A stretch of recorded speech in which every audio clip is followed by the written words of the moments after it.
ঘূর্ণিঝড় রেমালের প্রভাব পড়তে শুরু করেছে পার্বত্য জেলা বান্দরবানেও।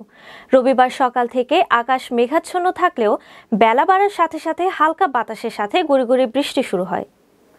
এদিকে প্রশাসন জানায়, ঘূর্ণিঝড় রেমাল মোকাবেলায় বান্দরবানের সব ধরনের প্রস্তুতি গ্রহণ করা হয়েছে। ইতোমধ্যে জেলার ৭ উপজেলায় ২০৭টি আশ্রয় কেন্দ্র প্রস্তুত রাখা হয়েছে।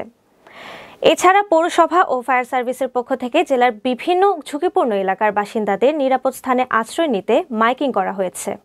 রিমিলের প্রভাব বান্দরবনেও শুরু হয়েছে, গুঁড়ি গুঁড়ি বৃষ্টি হচ্ছে। জেলা প্রশাসনের সাথে মিটিং করেছিলাম। আমাদের পৌরসভার সকল প্রস্তুতি সম্পন্ন করেছি। জনসাধারণকে নিরাপদে থাকার জন্য মাইকিং করছি।